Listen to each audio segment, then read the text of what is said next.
인생을 보고 세상을 보라. 롯데카드 무브컬처 라이프 사진전. 역사에 각인된 기념비적인 순간. 거대한 존재에 맞선 인류의 도전. 어두운 시대를 밝혀낸 20세기의 영웅들. 삶과 역사가 만난 그곳. 라이프. 생명이란 이름에 담긴 900만 장의 역사. 롯데카드 무브컬처 라이프 사진전. 예술의 전당. 텍스토머 정품을 꼭 확인하세요. 우리 집 방충망 바꿨어요. 미세벌레 덤벼봐 먼지 모두 덤벼봐 촘촘해서 촘촘만 방충망은 촘촘만 예쁘고 통풍까지 좋아요. 방충망은 촘촘만 주식회사 텍스토머. 텍스토머 정품을 꼭 확인하세요. 우리 집 방충망 바꿨어요. 미세벌레 덤벼봐 먼지 모두 덤벼봐 촘촘해서 촘촘만 방충망은 촘촘만 예쁘고 통풍까지 좋아요. 방충망은 촘촘만 주식회사 텍스토머. 탄핵 반대 집회를 주도했던 태극기와 십자가의 동맹을 보면서 자괴감을 느끼는 기독교인들에게 기독교는 민주주의를 싫어하는지 아예 관심이 없는지 아니면 기독교도 민주주의를 지지하는지 답답하고 궁금한 시민들에게 호모 요쿠스의 저자 이병주 변호사가 시원한 질문과 명쾌한 답변을 제시합니다. 박근혜 사태와 기독교의 문제, 기독교인들에게 민주주의는 무엇인가? 도서출판 대장간.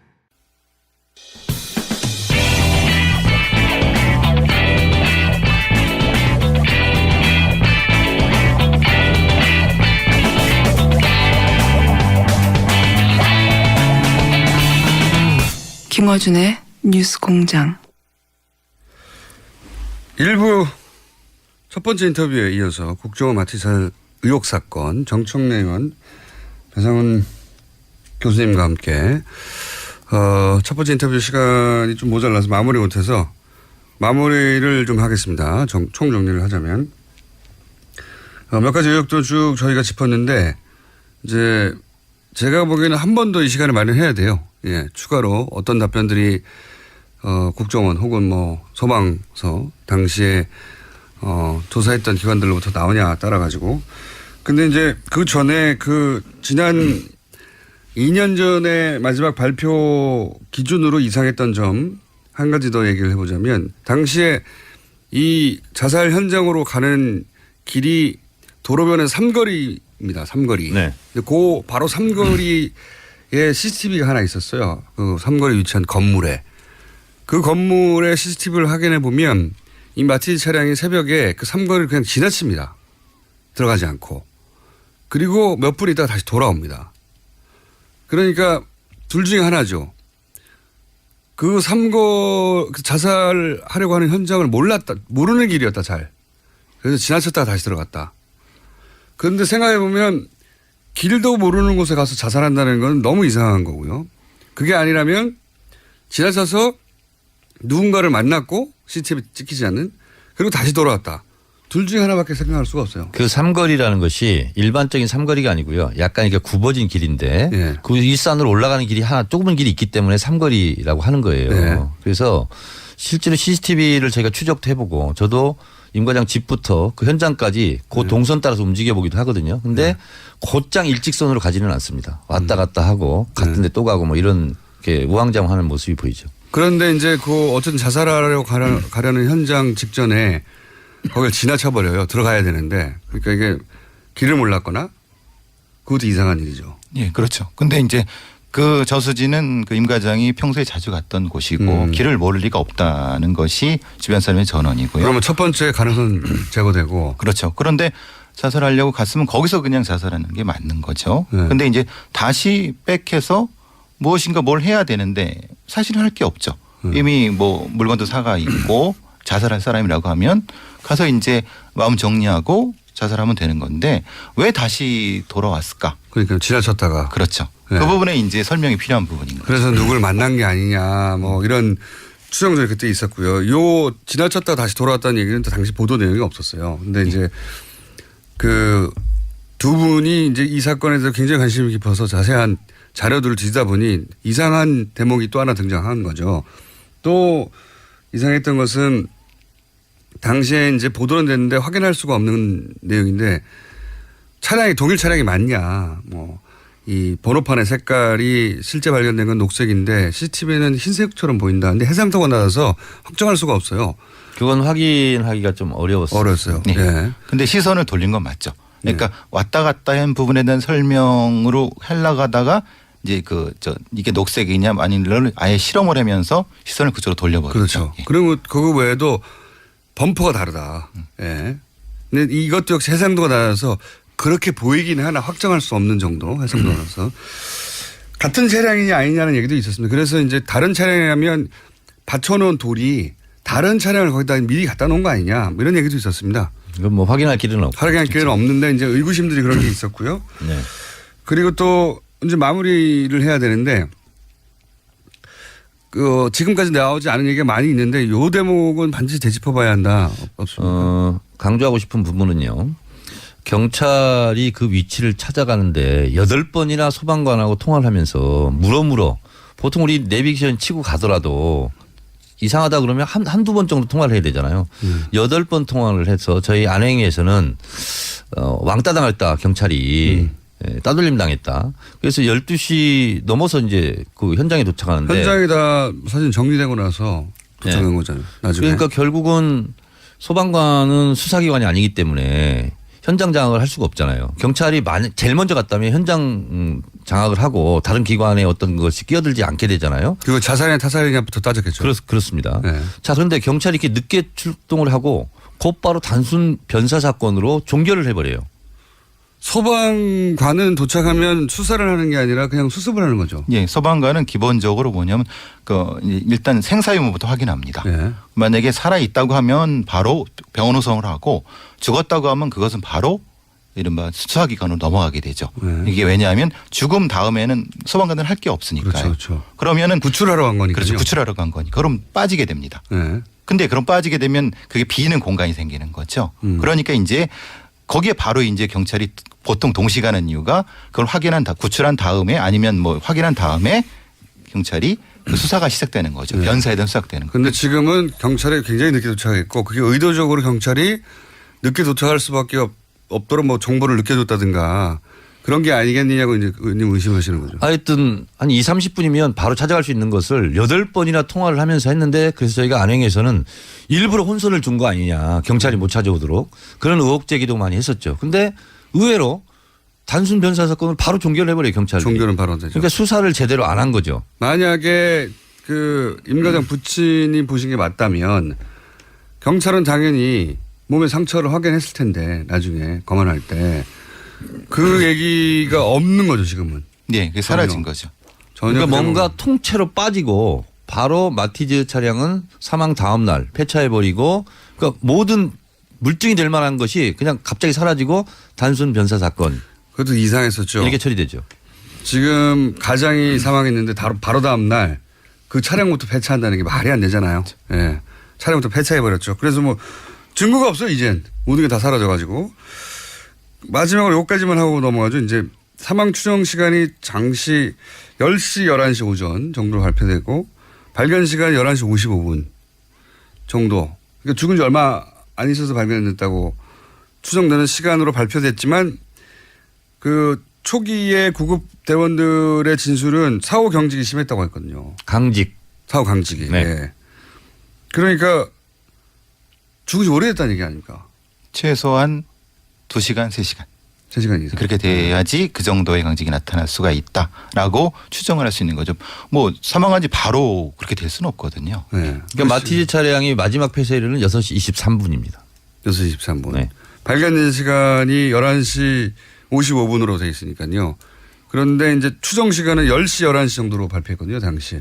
1시간 남짓 정도 전에 사망한 것으로 발표하였으나 사후 경직이 심했다고 하니까 그 발표 시간을 믿을 수가 없는 거죠. 그건 신뢰할 수 없는 거죠. 왜냐하면 그 시간 안에 그렇게 될 수는 없으니까요. 사후 경직이. 예, 최소한 2시간, 3시간은 돼야지 되는 거죠. 자, 오늘은 1차로 여기까지 하고요. 예. 이 두 분이 아직 할 말이 많으십니다. 그래서 시리즈가 2회, 3회가 이어질지도 모른다는 생각을. 국정원 적폐청산 TF에서 13개 리스트를 작성을 했죠. 직간접적으로 제가 다 관여했거나 알고 있는 그런 내용들입니다. 왜냐하면 정보의 또 정보위 간사했고 안행위 간사이기 때문에. 그런 일이 벌어졌을 당시에 예, 둘 다 간사를 하셔가지고 예, 할 말이 굉장히 많으십니다. 지금 입이 달싹달싹 하시는데 앞으로 국정원 적폐청산 TF 발족되고 사안이 구체적으로 진행이 되면 아마 이 두 분을 계속 모시지 않겠는가 하는 생각을 합니다. 오늘 여기까지 하겠습니다. 정청래 의원님, 배상훈 교수님이었습니다. 감사합니다. 감사합니다. 고맙습니다.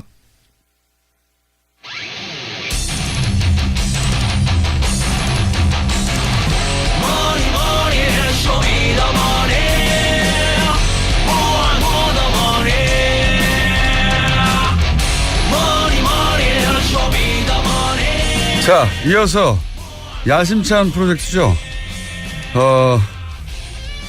불법적으로 축제된 재산을 추적해서 우리가 찾아내겠다. 쇼미더머니 은닉재산 프로파일러 안원구 전 대구지방국세청장님 나오셨습니다. 안녕하십니까? 안녕하십니까? 효과음! 더 앞뒤가 안 맞는다.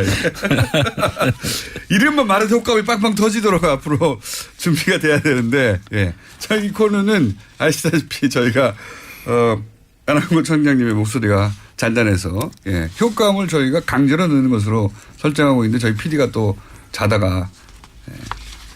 제대로 하는 게 없어요. 자, 세 번째 시간입니다.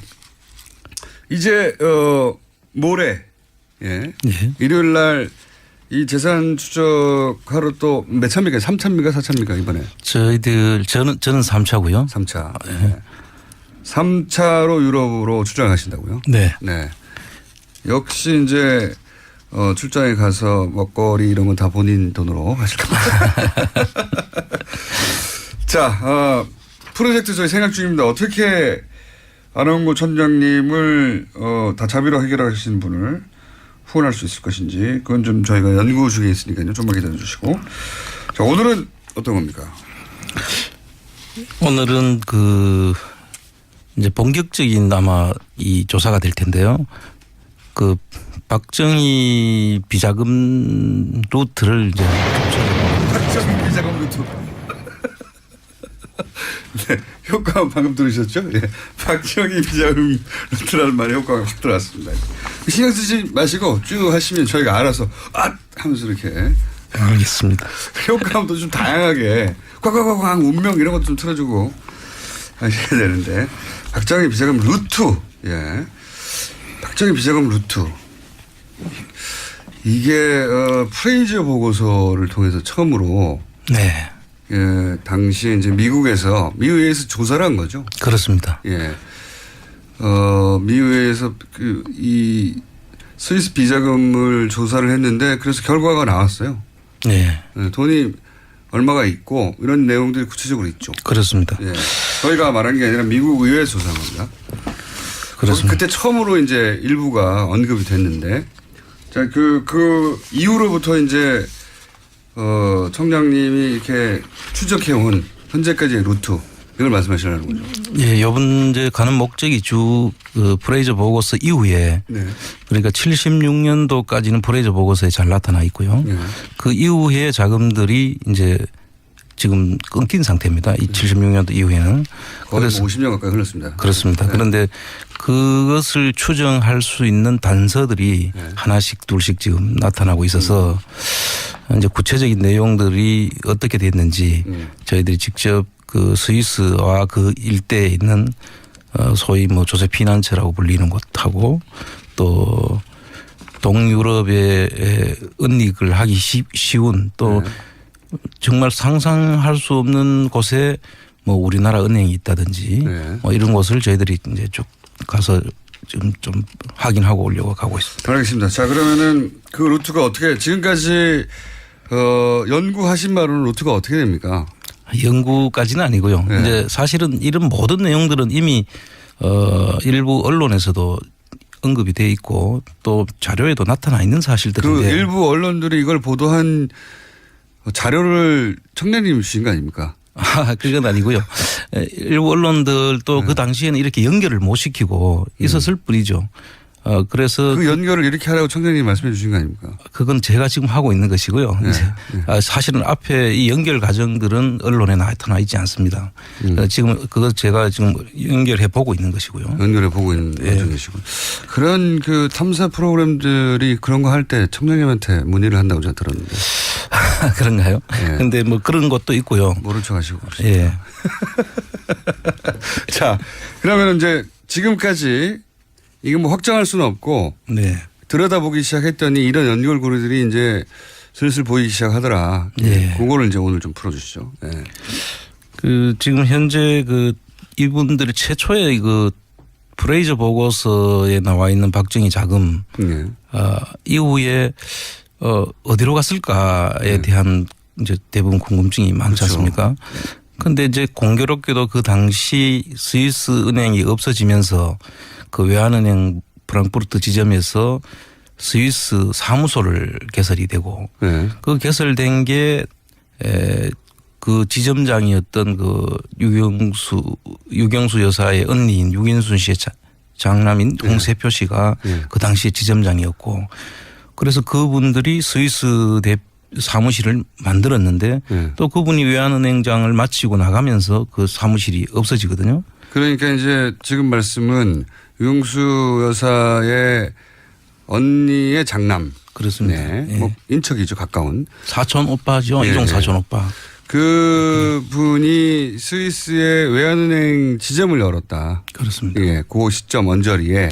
그게 76년도죠. 네. 그러니까 프레이즈 보고서가 이제 문제가 되는 그 시점에 일치합니다. 외환은행 지점을 열었고 그리고 본인이 거기에 지점장으로 갔다는 거죠. 그렇습니다. 그 당시를 우리가 지금 생각해 보면 76년도 경이면 사실 스위스하고 우리하고는 거래가 거의 없을 때입니다. 네. 그 당시에 우리나라의 수출 뭐 목록이 가발 정도 뭐 그럴 때거든요. 그러면 거의 뭐 우리 스위스하고 우리하고 거래가 거의 없는 곳인데. 은행 거기까지 가서 은행 그 지점을 열 이유가 없는 거죠. 전혀 없었죠. 네. 그래서 뭐 프랑크푸르트 외환은행 지점도 뭐 크게 그때는 뭐 활동을 하지 못할 그런 시기인데 굳이 그 스위스에다가 그 은행을 만드는 시점이 또 공교롭게도 76년도죠. 그래서 많은 의심이 그런데 그 또 지점장이 공교롭게도 이제 사촌 오빠였고. 그렇죠. 예. 그리고 나서 그 과정 그 스위스 외환은행 지점장으로 그러니까 유경수 여사의 사촌 오빠가 있는 기간 동안 무슨 일이 벌어졌는지 알 수는 없지 않습니까? 그렇습니다. 그래서 이제 그 기간 동안에 자금들이 은닉을 한다고 우리가 예상을 했을 때 믿기 쉬운 사람들, 가까운 사람들이 운영하는 곳에다가 두었을 가능성을 저희들이 그렇게 의심할 수밖에 없죠. 예. 당연히 그렇겠죠. 그 유경수 여사의 사촌 오빠가 언제 관둡니까? 2000년경으로 알고 있습니다. 2000년도에 외환은행장을 마지막 마치고 다시 한미은행장으로 옮기는 걸로 알고 있습니다. 그럼 은행장으로 옮기는데 외환은행 사무소가 그때 없어집니다. 본인이 그 외환은행을 떠나는 시점에 본인이 개설했고 본인이 지점장이었던 스위스 그 지점이 없어진다는 거죠. 그렇습니다. 예. 두 개 딱 일치하는 거죠. 그렇습니다. 본인이 거기 가서 지점장을 했고 본인이 관둘 때 없어지고. 예. 그런 일이 있어서 그걸 주목하기 시작한 거죠. 거기를. 그렇습니다. 예. 주목하기 시작하신 것이고. 실제 그 안에서 무슨 일이 있었는지는 모르겠지만 일치되는 걸 보니 여기를 좀 파봐야 되겠다 생각하시는. 그렇습니다. 그런 다음에 그러면 지금 집중력이 떨어지고 있다고 어떤 분이 문자를 보냈어요. 효과는 필요합니다.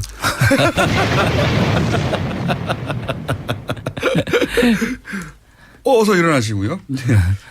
그런 다음에 그 돈을 어디로 갔다고 보십니까? 그런 흔적이 또 있습니까? 예, 그 이후에 지금 저희들이 아직 그 부분은 지금 추정 단계인데. 추정 단계. 예, 그 앞에 부분은 상당히 지금 의심이 구체적인 의심이고. 의심이고 그 뒤쪽에는 우리나라 대기업인데 그 나라 옆에 있는 나라 헝가리 은행의 쪽으로 요번 저희들이 이제 가는 목적인데요. 아마 앞으로 이 부분에 대해서 저희들이 구체적인 자료가 나오면은 다시 한번 그 부분에 대해서 상세하게 말씀을 지금 드리겠습니다. 그러니까 헝가리에 우리나라 대기업이 헝가리에다가 우리나라 은행을 하나 세웠다는 거 아닙니까? 그렇습니다. 예. 근데 그 기업은 박근혜 하고 또 다른 그 당시 이 재산 관리와 관련된 다른 많은 곳하고 연결이 돼 있습니다. 그 대기업이. 그 대기업이. 예. 그래서 지금 최순실 일가의 재산으로 추정되는 그런 재산의 기업들이 그 회사에서 만든 회사 은행. 투자 관련된 회사. 지금 조심스러워서 무슨 단어를 써도 되고 무슨 단어를 쓰지 말아야 되는지 실시간으로 머릿속에 처리하다가 지금 고민을 하고 있습니다. 말이 지금 천천히 나오시는 거죠. 그래서 그 부분에 대해서 그 관련된 기업들이 고소고발 당하실까 봐. 예. 상당히 고소고발이 문제가 아니라 억울한 사람은 만들지 않아야 되니까요. 그것도 그렇고 고소고발도 문제 있는 문제입니다. 그렇습니까? 그래서 지금 말을 어떤 단어로 선택해야 될지 머릿속에서 이제 프로세싱 하시면서 말하다 보니까 예. 지금 띄엄띄엄 참고해서 들어주시고요.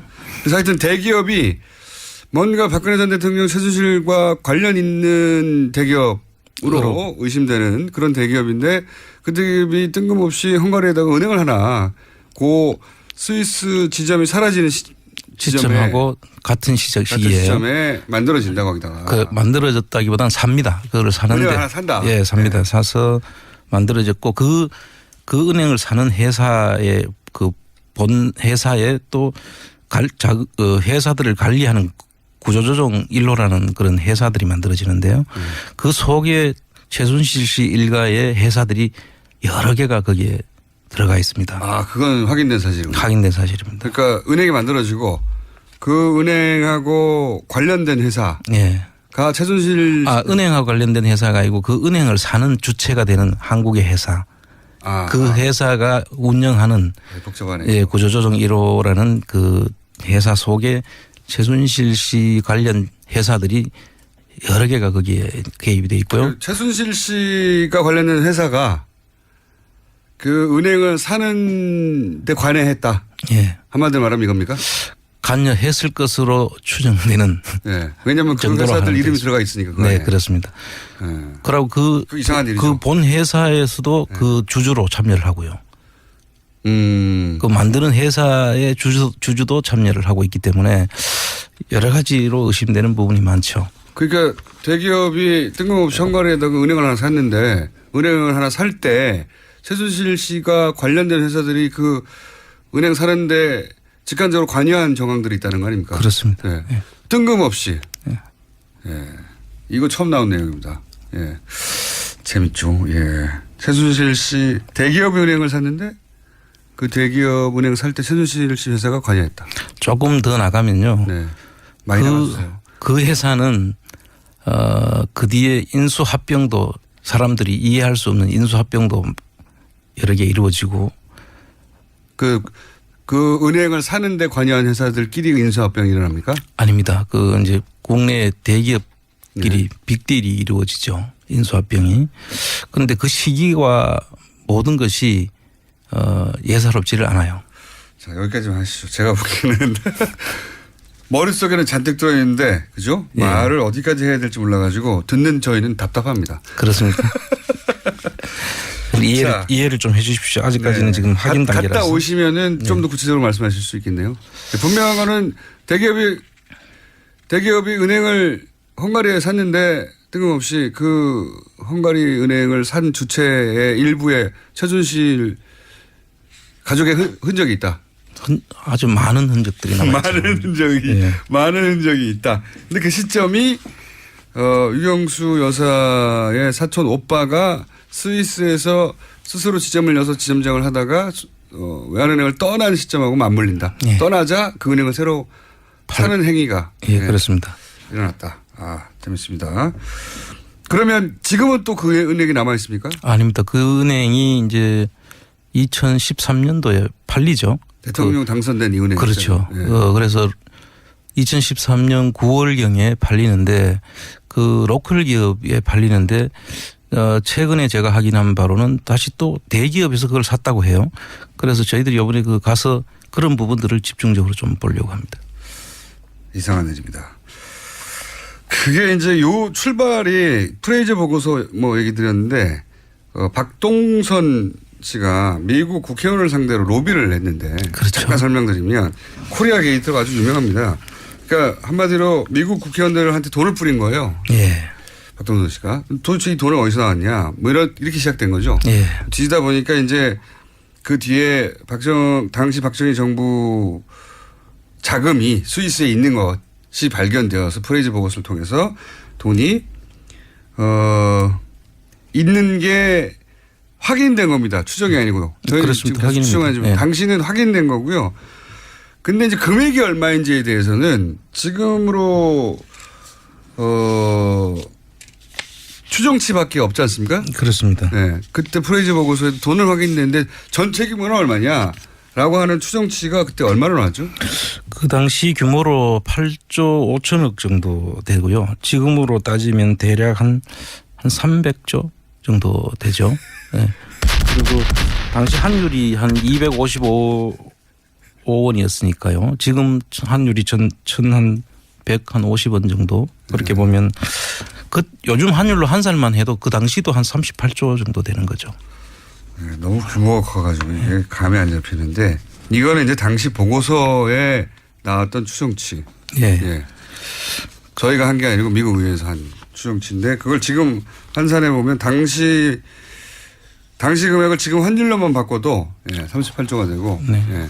하여튼 조단이 엄청난 액수네요. 엄청난 액수. 거기 보면 이제 돈이 공식적으로 들어온 돈과 비공식적인 돈으로 들어온 돈으로 나뉘고 있습니다. 그 안에. 네. 뭐 시간이 있으면 제가 조금 소개를. 그걸까지 소개하면 오늘은 마무리될 것 같습니다. 그렇습니까? 네. 주로 이제 공식적으로 들어온 돈은 그 원조와 차관 자금, 네. 그리고 미국의 안보 지원 자금, 그리고 베트남 참전 비용으로 지불한 돈이 약 10억 달러 전 그 당시에 네. 10억 달러면 그때 근데 그 10억 달러가 이제 묘한 것이 10억 달러 중에서 9억 한 3천만 달러는 그 외환 보유액으로 그때 우리나라가 가지고 있었다고 해요. 그래서 이제 이 돈들이 그 참전한 분들에서 다 지불하지 않고 보상금이나 혹은 뭐 급여로 지불하지 않고 보유했던 것으로 지금 추정될 수 있는 부분이기도 그게 이제 하고요. 국가에 공적으로 들어온 돈인데 예. 이게 이제 개인 금고로 들어가 있었다는 거죠. 그렇죠.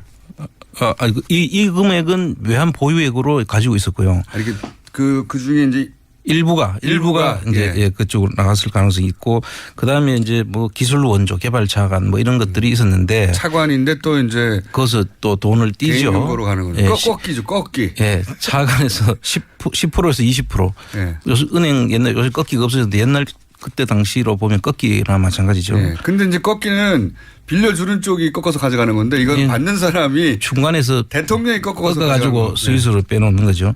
근데 그런 돈들이 이제 비공식 자금인데 그 이외에도 이제 기업 강탈 예를 들면 걸프하고 칼텍스 그때 우리가 석유가 안 나니까 그쪽으로 받은 자금인데 67년도에 한 100만 달러 걸프사에서 71년도에 한 300만 달러. 아, 그건 저도 대목이 생각나는데 증언을 직접 했죠. 예. 그 걸프사의 회장이었던 사람이 정유시설. 그렇습니다. 한국에 정유시설 지으면 이제 큰 프로젝트니까 정유시설 로비를 하러 들어왔는데 이제 박정희 전 대통령이 그 커미션을 요구해서 내가 줬다. 예. 얼마 줬냐? 얼마 줬다. 그렇습니다. 이런 게 의회에서 이 정유사 회장이 증언을 합니다. 예. 근데 돈 줬어. 이렇게. 예, 그렇죠. 그런 부분들이 있었고 이제 다른 미국 기업들로부터 선거 자금도 받았고요. 뭐 일본 무역상들로부터 해서도 돈이 많이 들어왔고 이게 전부 다 뭐 그 프레이저 보고서에 잘 돼 있는데 이 프레이저 보고서가 상당히 두꺼운 책이에요. 예. 그래서 사람들이 엄두가 안 나고 또 영어로 돼 있어 가지고 쉽게 제가 그걸 읽어봤다는 거 아닙니까? 그렇습니까?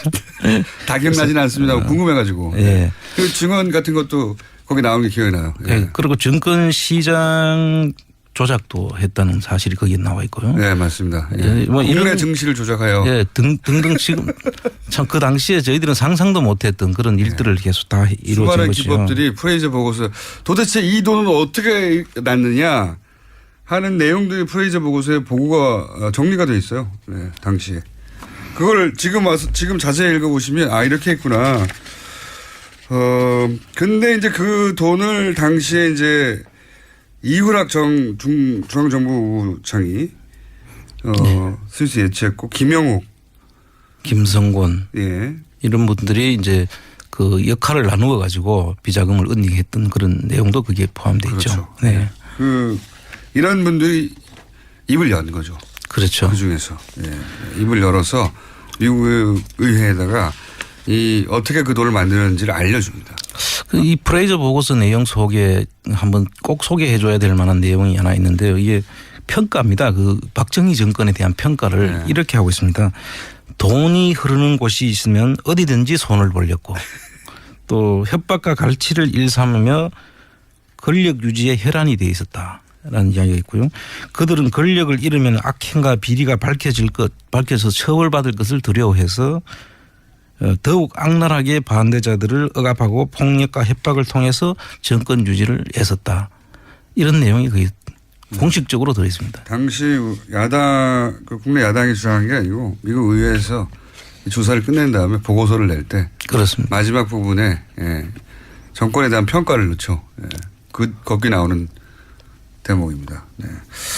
자, 오늘은 여기까지 하고요. 다음 주가 기대됩니다. 다음 주 돌아오시는 거죠? 다음 주 금요일. 다음 주는 그 현지에 있을 겁니다. 그 당시에. 그렇군요. 길게 가시네요, 이번에는? 예, 그렇습니다. 언제 돌아오십니까? 다음 주 일요일 귀국 예정이죠. 그 다음 주에 나오시겠네요. 예. 자, 요런 이야기를 이제 기본으로 하신 이유 중에 하나가 이번에 가는 이유가 이걸 좀 더 구체적으로 확인하고 하시는 거예요. 그렇습니다. 네. 또 다른 목적도 있으십니까? 전번 그 독일에서 저희들이 돌아오고 난 다음에 이제는 말할 수 있다. 아하. 그런 분들이 좀 있고요. 독일에서? 예. 그래서 이제는 말할 수 있다. 또 그 당시에 갔을 때는 저희들을 면담을 거부했던 사람들도 요번에 조금 가서 새로 좀 만들고. 적극적으로. 예, 그렇습니다. 굉장히 풍성한 내용이 올 수도 있을 것 같기 때문에 마지막으로 효과음 한번 넣어주고. 자, 잘 다녀오시고요. 예. 조심해서 다녀오십시오. 예, 감사합니다. 마티즈 살지 마시고요. 촬영은. 자, 오늘은 여기까지 하겠습니다. 다다음 주에 다시 뵙겠습니다. 안원구 전 대구지방국세청장님이었습니다. 감사합니다. 예, 좋은 하루 되세요. 100년 이상 살 수 있는 장수 어종 캐비아를 낳는 어종으로 더욱 유명한 철갑상어. 이 철갑상어를 진액으로 만들었다는데 그 이름하여 설악어. 오메가3, 필수 아미노산, 각종 미네랄, 콘드로이친 등 100년 장수 철갑상어를 진액으로 한 컵에. 좋아. 철갑상어 진액 설악어. 스테미너가 콸콸콸. 검색창에 설악어. 오빠, 우리 어디 가는 거야? 정수 가지. 와, 우리 말 타러 가는 거야? 그렇게 좋아? 고민하지 말고 장수로 오세요. 온 가족이 즐기는 승마 체험과 국내 최대 규모의 말역사 체험관 등 장수에는 정말 볼 것, 누릴 것들이 넘쳐난답니다. 말의 심장 소리를 직접 느껴보는 장수에서의 하룬 여행. 장수는 항상 가까이 있습니다. 주말 여행은 장수로. 승마 체험 예약은 063-350-5486.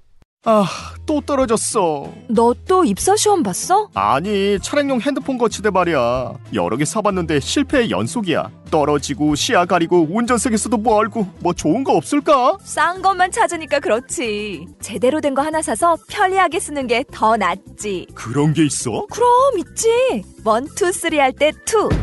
힘 세다 할 때 힘. 2 힘. 2 힘? 2배로 힘이 세다는 건가? 네이버 검색창에 2 힘을 검색해보세요.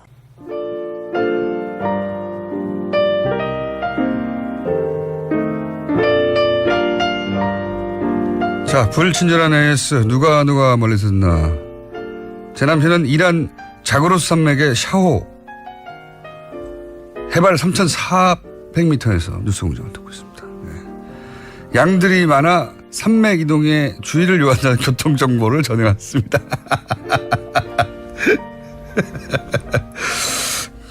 그래서 노르웨이에 신혼여행 가신 분, 여기는 태국 치앙마이 이런 분들도 계시고, 오늘 마티즈 사건에 대해서 저는 화산리 옆 시미리에 살고 사고 현장에서 직선 거리로 2km 살고 있어요. 굉장히 가깝게 사십니다. 마티즈가 있던 곳은 토박이들도 안 가는 곳입니다. 이런 거는 토박이들밖에 모르겠죠. 그러니까 이상한 곳에 가서 자살을 한 겁니다. 토박이들, 동네 사시는 분도 안 가는 곳. 이 사건 저희 계속 관심을 가지고 추적해 보겠습니다. 네. 그리고 다시 모시겠다고 약속한 분들은 꼭 다시 모셔 주시는 게 좋지 않겠나 하는 항의에. 왜냐하면 다시 모시는 것을 거의 못 봐서. 네, 이게 이제 예의상 하는 멘트일 때가 있고요. 정말로 다시 모시고 싶은데 시간이 잘 안 날 때가 있고요. 네, 다시는 모시고 싶지 않다는 말을 그렇게 하는 경우도 있습니다. 약간 다시 모신다고 했던 분들을 저희가 잊지 않고 다시 모시려고 타이밍을 보고 있습니다. 여기까지 하겠습니다.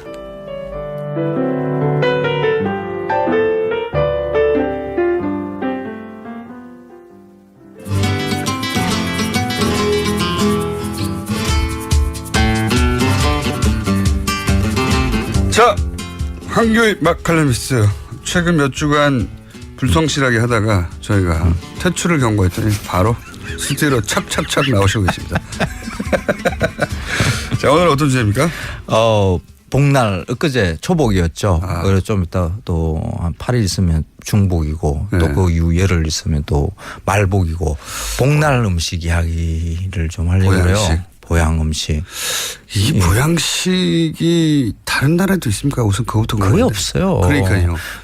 음식이 약이 된다, 뭐 기운을 돋우게 할 수 있는 무엇이다. 이거는 거의 굉장히 원시적인 사고라고 볼 수 있거든요. 굉장히 비과학적인 사고입니다. 효과음입니다.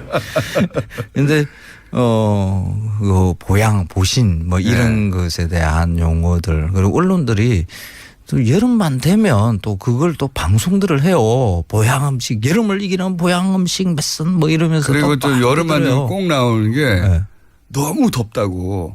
항상 더워왔거든요, 여름은. 원래 덥죠, 여름은. 항상 더워하는데 너무 덥습니다. 뉴스거리가 별로 없다 보니까. 그 날씨 가지고 꼭 뉴스를 넣는데 그렇죠. 여름 되면은 뭐 어디 가 대구 가가지고 왜 또 올랐다 뭐 10년 만에 막 7년 만에 막 이러면서 그 복날쯤에는 사실 뭐 날씨가 너무 더우니까 기운이 빠지고 하니까 식욕이 떨어지는 것은 맞습니다. 그러니까 식욕 돋우는 음식이 뭐 요즘에 그 관념으로 보면 그러면 양기를 보양, 뭐 한다든지 보양이 된다든지 뭐 그렇죠. 개념들을 만들어내서 보양은 무슨 그런 거 먹는다고 뭐 양이 뭐 돋구어지고 이러지는 않거든요. 그런데 그 복날만 되면 이제 올해도 어김없이 이제 개고기 식용 논란이 그렇죠. 또 그것도 고정 레퍼토리예요. 그렇죠. 네. 아침에 뉴스 보니까 뉴욕에서 또 동물연대 외국인들이 또 이렇게 한국인은 먹지 말라 총영사관 앞에서 또 꼭 한 시위를 번씩 하시고 이제 그러더라고요. 또 브리트 바로도 한참 한 10여 년 전까지는 했고요. 그런 걸. 최근에는 이제 해외에서 그 해외에 있는 동물연대를 뭐랄까 연대하여 시위를 하게 만들고 그것을 한국으로 소식을 전하는 좀 진화한 방식으로. 그렇죠. 그런데 그 개고기 식용은 예전에 우리나라에서는 그냥 흔히 있었던 일이거든요. 이게 뭐 우리가 고기 단백질을 갖다 확보할 수 있는 게 별로 좀 방법이 없었거든요. 뭐 소는 우금령을 내려서 그 임금이 직접 못 잡게 했었어요. 귀한 동물이었어요. 그렇죠. 뭐 논밭을 갈아야 되니까 운송 수단이기도 했고요. 그래서 소 먹는 일은 거의 힘들었고요. 그때 소는 뭐 휘발유 플러스 그다음 트랙터 플러스 경운기 플러스 이렇게 생산 공장 역할을 맞습니다. 하는 어마어마한 귀한 동물이었기 그렇습니다. 때문에. 그래서 못 잡게 했고요. 돼지는 인간하고 먹이 경합이 일어나요. 돼지가 먹는 게 그 인간이 먹는 거하고 거의 비슷하거든요. 그래서 돼지도 잘 못 키웠고요. 뭐 키워봤자 뭐 똥돼지 똥이나 먹이고 키우는 정도. 돼지를 키우려면 안 그래도 먹거리 부족한데 돼지한테 줘야 되니까. 그렇죠. 뭐 닭도 곡식들 이런 것들 조금씩 줘야 되거든요. 그래서 닭도 제대로 못 키웠어요. 그러니까 단백질을 확보할 수 있는 방법이 사실 개이고요. 그것도 개도 거의 똥개죠. 잡종. 그냥 그렇죠. 그러니까 똥개라는 말은 그냥 똥을 먹는 개라는 뜻입니다. 실제 먹거리가 없었을 때는 그 길거리에서 똥을 주워 먹었어요. 그렇죠. 저도 어릴 때 기억납니다. 그런데 그런 개를 먹었던 거죠. 사실 뭐 식용견이라고 볼 수 있는 거죠. 그런데 그게 좀 거북하게 느껴지기 시작하는 게 이제 애완견. 그렇죠. 집에서 그리고 이제 집 안에서 아예 이제 이름을 붙이면서 키우는 그 애완견 문화가 만들어지면서 일부였는데 그렇죠. 지금 이제 반려동물이라고 다르죠. 이게 이제 특히 이름을 붙이면 그 가축에 대해서 거의 인격을 붙이는 거와 같은 일이 발생하거든요. 네. 이름 감정입의 붙이는 차원이 다르죠. 그렇죠. 이름 붙이면. 돼지, 소, 닭도 이름을 붙이면 우리 못 잡아먹습니다. 동물 실험 연구소의 철칙이 동물의 이름을 붙이지 말아야 합니다. 그렇습니다. 네. 그 양돈장에서 제가 한번 그 경험담을 들은 적이 있는데 돼지 키우다가 처음에 이렇게 그 일을 처음 하시는 분들 초보자들 들어오면 새끼 돼지들이 막 성격이 다 지각각이래요. 뭐 발랄한 놈이 있고 우울한 놈도 있고 귀여워요. 그 강아지보다 훨씬 더 귀여워요. 새끼 돼지들이. 지능도 높거든요. 맞습니다. 사람 졸졸 따르고 막 이래요. 그래서 귀여우니까 이름을 붙이는 거예요. 뭐 똘똘이 뭐 기음이 뭐 이런 식으로 이름을 막 붙여요. 근데 이거 한 3개월이면 도살장 가야 되거든요. 도살장 끌려갈 때 그 직원들이 눈물을 폭폭 쏟고 벽을 붙잡고 울고 대성통곡하고 그렇죠. 그런데요. 그러니까 음식이 아니니까요. 그분들은 그렇죠. 더 이상. 그 양돈장에서도 새끼 돼지에다가 이름을 붙이면 그런 일이 발생합니다. 근데 양돈장에서조차. 그렇죠. 근데 집에서 이 강아지를 이름 붙이고 이렇게 키우는데 내가 근데 옆에서 개고기를 먹는다. 아주 끔찍한 일이죠. 돼지는 말할 것도 없고요. 피레네 산맥. 네. 프랑스하고 그 스페인 사이에 있는 거기 가면 당나귀를 키워서 그 비누를 만든대요. 우유로. 저도 최근에 알았는데. 근데 거기는 그 당나귀를 반려동물처럼 여긴답니다. 그럴 수 있겠네요. 그래서 왜냐면 자기들한테 그 먹고 살 수 있는 재료를 만들어 주잖아요. 그래서 당나귀 고기를 안 먹고 이름이 다 있대요. 그래서 인간하고 거의 태어나서 죽을 때까지 같이 사는 거죠. 완전한 식구로. 그러니까 당나귀도 그렇게 되는 겁니다. 그렇게 되죠. 당나귀 고기 다른 나라에서 많이 먹는데. 맞습니다. 네. 그래서 이번에 그 봉준호 감독 그 옥자 그것도 식용돼지에다가 옥자라는 사람 이름 붙인 거거든요. 그러니까 인간이 잔인한 겁니다. 그 이름 붙이면 안 되는 건데 이름 붙이는 순간 육식이어서 인간이 사실 마음 편하려고 그런 공정 자체를 눈에 안 보이게 만들어 버린 거죠. 그렇죠. 근데 이제 애완견을 개를 사랑하시는 분들 집안에 키우고 동물의 감정이입하면서 이 사랑하는 동물이 고기가 된다는 걸 받아들일 수 없는 거죠. 그래서 이해합니다 저는. 그렇죠. 그 문화가 이렇게 바뀌어 나가는 거라고 봐야 되는 거죠. 그러니까 개고기에 대한 논쟁을 없애려 그러면, 그러니까 개고기 식용을 아예 그 한국의 문화에서 사라지게 하려 그러면 그냥 개를 사랑하면 돼요. 맞습니다. 근데 또 개를 더 열심히 사랑하면 돼요. 호불호가 있어요 또 개도. 그러니까 저는 이게 문화. 뭐 다른 나라에서도 개를 먹었던 역사도 많이 있거든요. 그렇죠. 상황에 따라서. 근데 그러니까 개고기 식용하시는 분들한테 어떤 그 야만이다 하고 이렇게 말을 하는 것은 그거는 굉장히 위험하고 오히려 성공할 수 없는 방법입니다. 오히려 그 반발을 불러 일으키고요. 맞습니다. 그 갈등만 유발하고 개고기 식용에 대해서 더 개선될 수 있는 그런 것을 그러니까 원하는 방향으로 끌고 갈 수가 없어요. 맞습니다. 가장 좋은 방법은 그 내가 사랑하는 강아지에 대한 것을 생각들을 이웃들한테 계속 이렇게 넓혀 나가는 거예요. 그러니까 평화롭게 이렇게 문제를 해결해 나가야지 개고기 식용하는 분들한테 야만 폭력적인 방법으로 반발심이거든요. 그러니까 그렇죠. 그렇게 의사를 표현하는 방법은 그렇게 좋은 방법이 아니다. 성공하지 못하는 그렇죠. 방법이에요. 먹는 행위를 야만이라고 하면 그 먹는 음식 그 사람 그 자체를 야만인이다라고 이렇게 이야기를 하는 거거든요. 그러면 그 이야기를 듣는 순간 내가 걔보다 더 못한 사람이라는 이야기인가 하는 아주 극렬한 반발심이 생기죠. 그게 반복되어 왔습니다. 반복되어 왔고. 근데 물론 저도 이제 개고기가 점점 없어지길 바라는데 저도 개를 키우기 때문에. 저도 그럽니다. 그 방식으로는 안 된다는 거를. 그렇습니다. 한번 말씀드리고 싶고 또 하나는 이거거든요. 절박하다. 당장이라도 지금 개부터라도 모든 동물의 도축을 금지하는 채식주의자들의 혹은 동물 자유 이런 주장을 하신 분들은 이해가 가는데 그중에 개라도 빨리 구출하자 이거거든요. 근데 그 방식으로 안 된다는 거죠. 그렇죠. 이런 방법이 하나가 있어요. 그 얘기는 여러분들이 적극적으로 법제화하는 수 있는 방법인데 개고기를 판다 그러면 그 식당에 품종별로 표시하게 해두라. 개고기의 품종을 표시하라. 세파트 얼마, 요크셔 얼마, 그럼 못 먹어요. 못 먹어요. 예. 그 고기가 어디서 왔는지 아는 순간 못 먹어요. 그 세파트, 요크셔 이렇게 그 강아지를 머릿속에 떠올리는 순간 못 먹습니다. 인간이란 동물이 이거는 원래 그냥 그래요. 단백질, 육질을 보고 먹는 거거든요. 그 그렇죠. 맛을 생각하며 구체적으로 개를 떠올리면 못 먹어요. 근데 그건 다 법의 테두리 안에 들어가야 가능한 거거든요. 그렇죠. 근데 그 자체를 인정할 수가 없기 때문에 그 개가 고기가 된다는 것을 법 테두리에 넣는 순간 또 문제가 그걸 받아들일 되죠. 수가 없다고 생각하시는 그렇죠. 거죠. 근데 그렇게 들어가야 됩니다. 법제에. 제가 보기에는. 그래서 그 복날에 개고기 드시는 분들 이제 좀 자제해 주시고요. 그리고 그게 반대하시는 분들도 너무 극렬하게 감정상해 가면서 서로 인간끼리 감정상해 가면서 그렇게 시위하시는 거죠. 저희도 한번 이 주제를 다루긴 다뤄야 할 텐데라는 생각을 하며 삼계탕 이야기 하려고 그랬는데 갑자기 보양식 하다가 흘렀습니다. 황교익 씨였습니다. 감사합니다. 예, 고맙습니다. 월요일 뵙겠습니다. 안녕.